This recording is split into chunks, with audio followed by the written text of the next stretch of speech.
Nós vamos continuar nosso estudo em Apocalipse, agora é Apocalipse 7, Judeus e Gentios na Tribulação.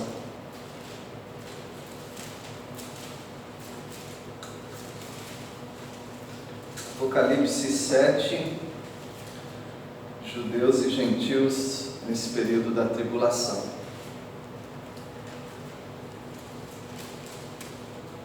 Então, logo de início da tribulação, haverá a conversão de muitos judeus que não aceitam ao Senhor Jesus hoje. No início da tribulação, vários deles, ou milhares deles, vão se converter. Eu fico pensando o que vai fazer com que esses judeus se convertam que não tenha acontecido até hoje. Então tem alguma coisa especial ali que vai tocar na vida deles. Eu não sei exatamente o que é.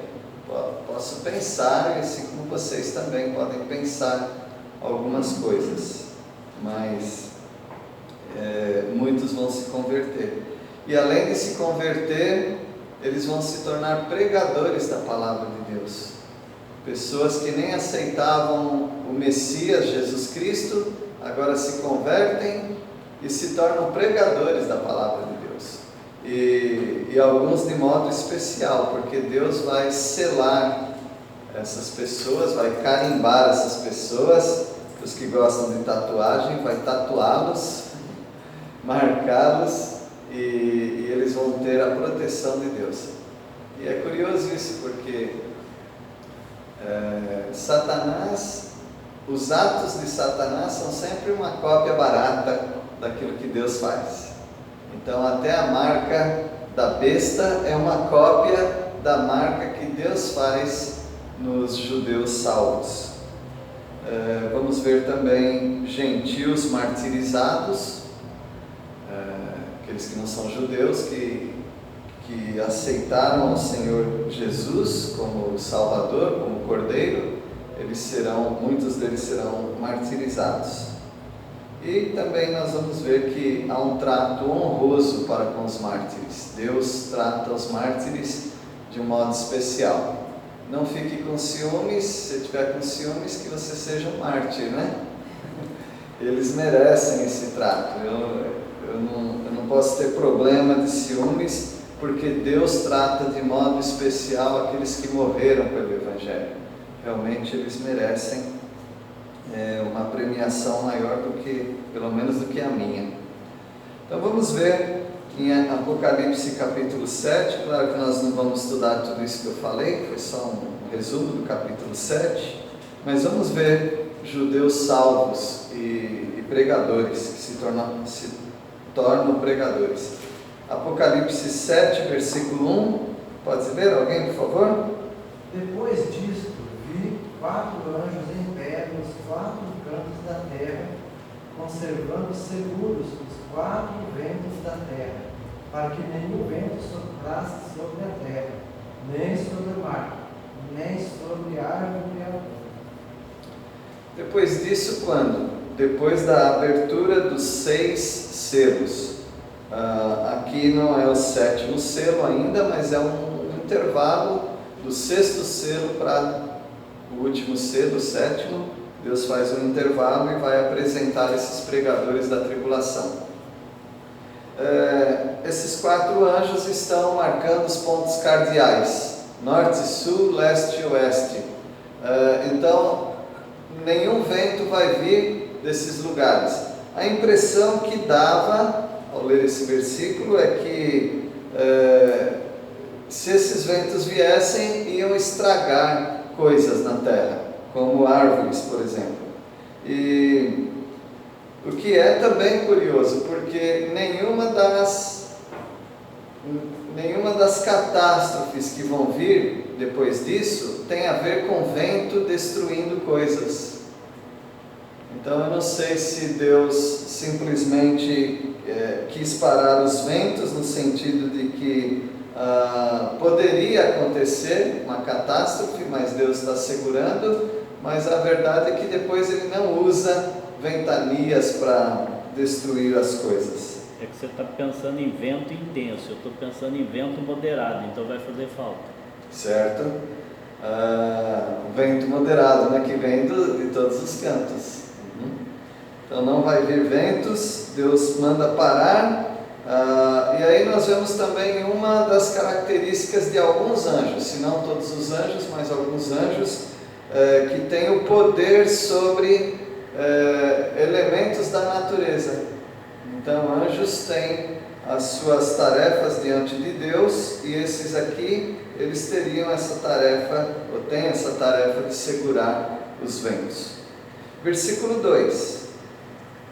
Vi outro anjo que subia do nascente do sol, tendo o selo Deus vivo, e clamou em grande voz aos 4 anjos, aqueles aos quais fora dado fazer dano à terra e ao mar. Todo esse cenário é na terra, porque no céu não tem um lugar que é o nascente do sol. No céu não tem leste e oeste, né, esses pontos cardeais, mas aqui na terra esse anjo vem do oriente, do leste, e ele tem o selo do Deus vivo.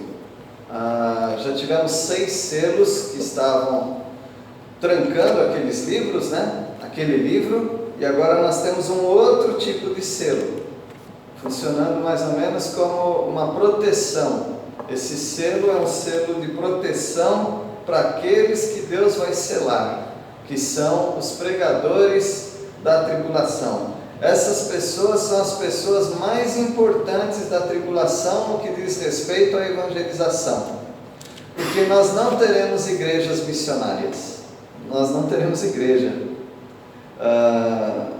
na tribulação, não haverá agências missionárias, não haverá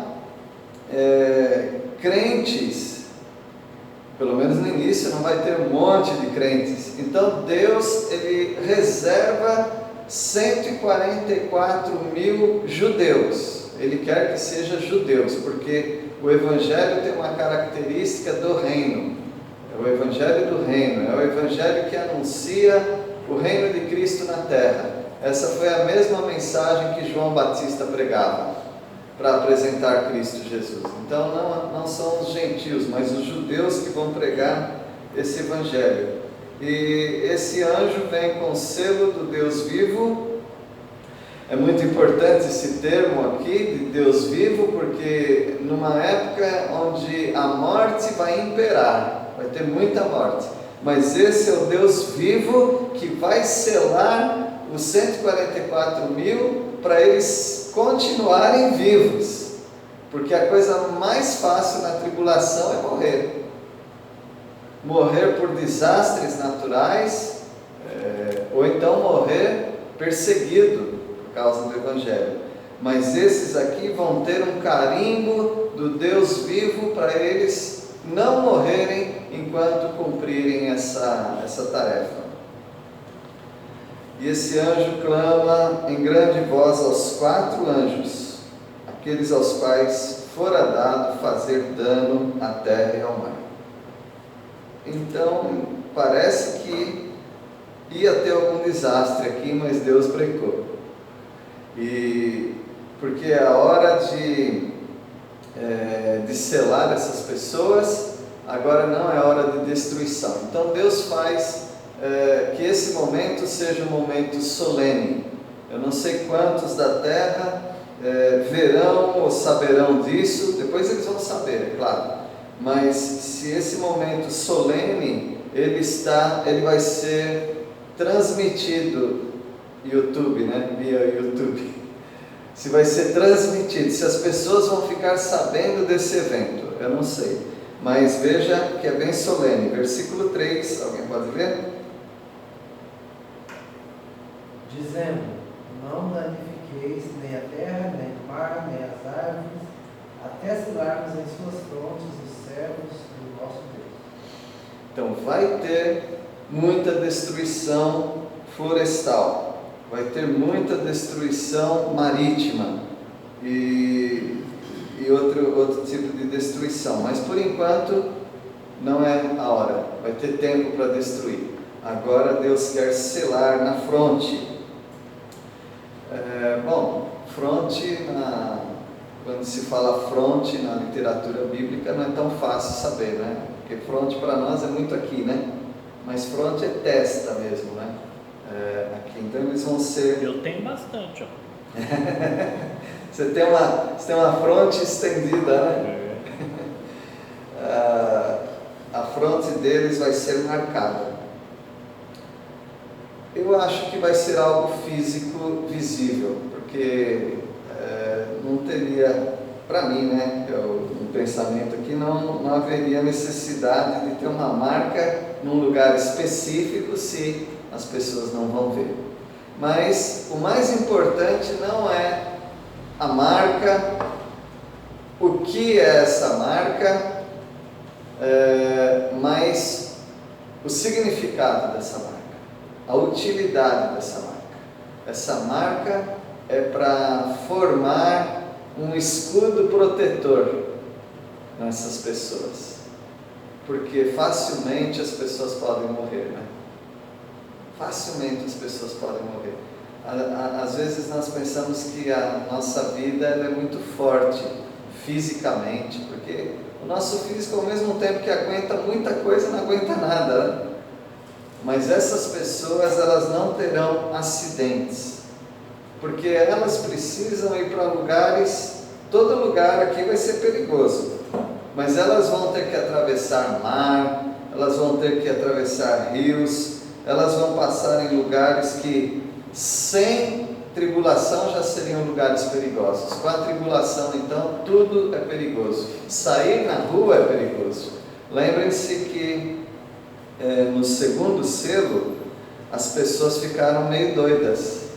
Uma começou a matar outra, de graça. Então é um período de matança, de ódio, e esses 144 mil não fossem selados, protegidos por Deus, esse número poderia diminuir nesses anos de evangelização. Mas Deus não quer que nenhum se perca. São 144 mil com um propósito inicial, e Deus vai terminar esse propósito com eles, de anunciar o Evangelho a toda a criatura, através deles. Há uma dúvida se eles morreram martirizados. Parece que eles morreram martirizados, todos eles, mas só no final. No versículo 4, alguém pode ler? Então ouviu o número dos que foram selados, que era 144 mil de todos os tribos dos filhos de Israel. Aí vai falar de cada tribo 12 mil, então 12 vezes 12 vai dar, para dar, né? 144 mil. A gente precisa falar agora das testemunhas de Jeová, porque esse é um número importante para esse movimento religioso, 144 mil. A questão é que os russelitas, os testemunhos de Jeová são os russelitas, porque vem do Russell, que é o fundador deles. Ele tinha na doutrina dele, ele tinha o ensino de que apenas 144 mil subiriam para estar com Deus. O negócio é que ele falou isso em 1930 e o número aumentou. E aí eles ficaram com um problema de excesso de testemunha de Jeová. Então eles mudaram a doutrina deles. O que eles falaram? Eles disseram que existem dois reinos. O reino do céu, isso é uma doutrina modificada, tá? As testemunhas de Jeová. Existe o reino no céu, que é a presença de Jeová. E existe um reino inferior, que é o reino na terra, que é com um outro Deus, é um Deus menor, chamado Jesus. Então eles acreditam que Jesus é Deus, mas é um Deus menor. Então eles começaram a ensinar que os verdadeiros crentes, eles vão subir e ficar com Jeová.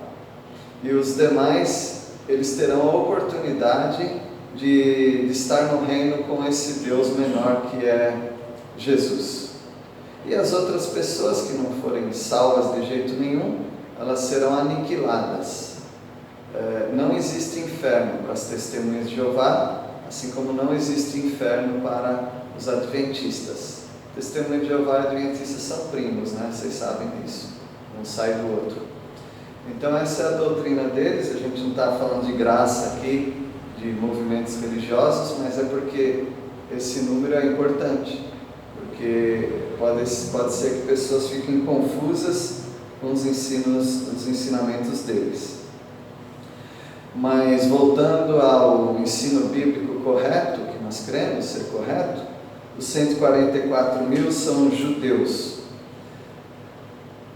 Se alguém falar hoje, eu sou judeu, porque nasceu em Israel, portanto um israelense, o israelense nasceu no território de Israel, então ele é um israelense.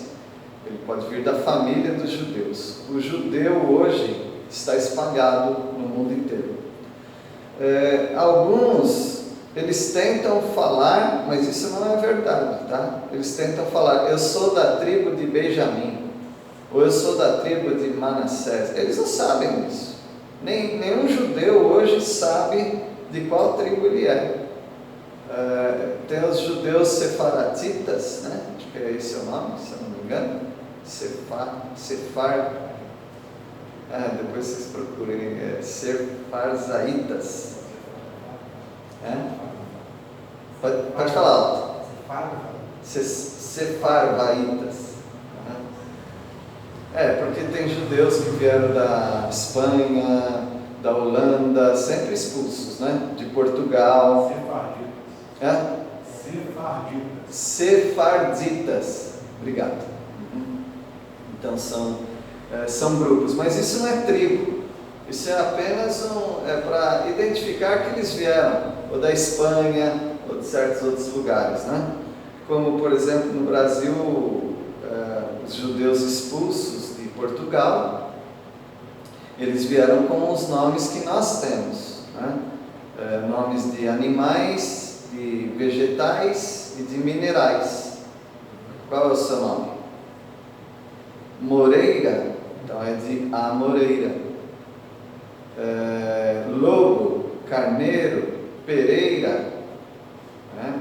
Então vários são de Rocha e todo tipo, Carvalho, né? A gente vai ficar aqui falando os nomes de todos os descendentes de portugueses que são de origem judia. Então eles se identificaram dessa maneira. Então hoje não se pode dizer, por causa dessas vertentes, desse tipo de judeus, de onde eles vieram, que eles são de tal e tal tribo. Não, isso é impossível, ninguém sabe hoje. Eles perderam os registros. As 10 tribos que foram para a Síria, não é que elas deixaram de existir.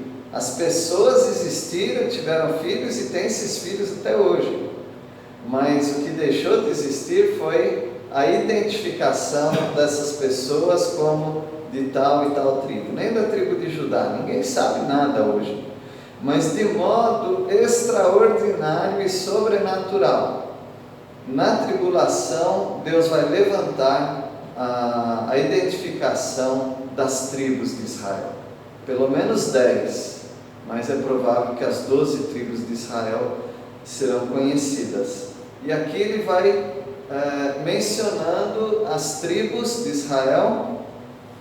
Tem alguma diferença que eu vou falar já para vocês, mas são 12 mil de cada uma. Vamos ler? Versículo 5.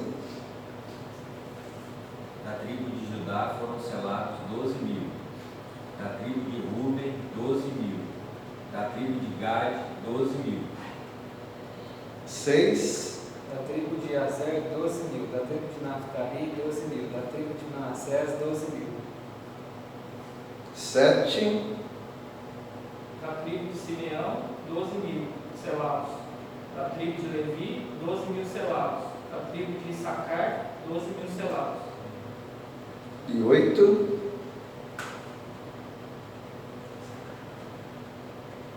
tribo de Zebulon, 12.000, da tribo de José, 12.000, da tribo de Benjamim, foram selados 12.000. Então ele menciona 12 tribos modificadas das tribos originais da Bíblia, né? O nome dessas tribos foram modificados, não os nomes, né? Tem 10 aqui certinho, agora tem 2 tribos que não estão aqui. Quais são as 2 tribos que não estão aqui?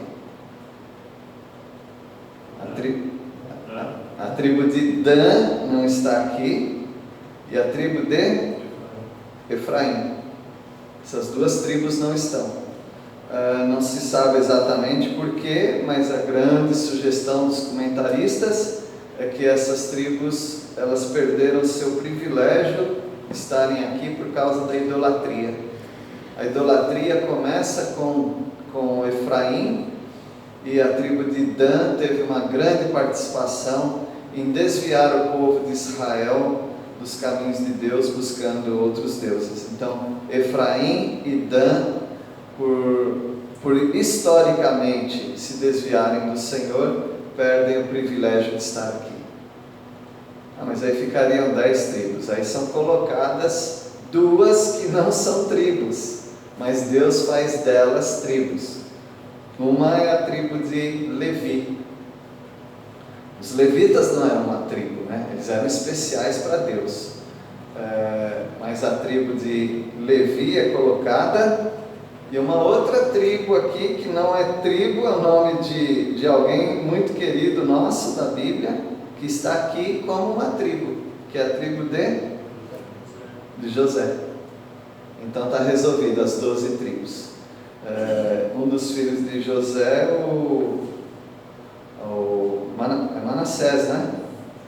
E o outro qual é? Manassés e Efraim, não é isso? Então Efraim não está. Então Dan sai, Efraim sai e entram Levi e José. Aí está explicado, né? Espero não ter errado as informações, os irmãos me ajudam se eu errei as informações, mas eu creio que é isso mesmo. Meus irmãos, o que esse texto aqui está nos ensinando?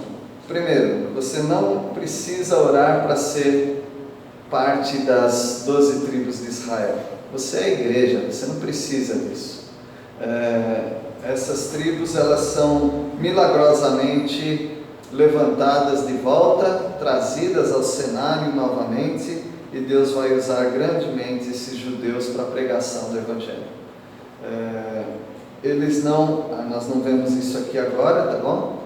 Mas eles não se casam, são castos.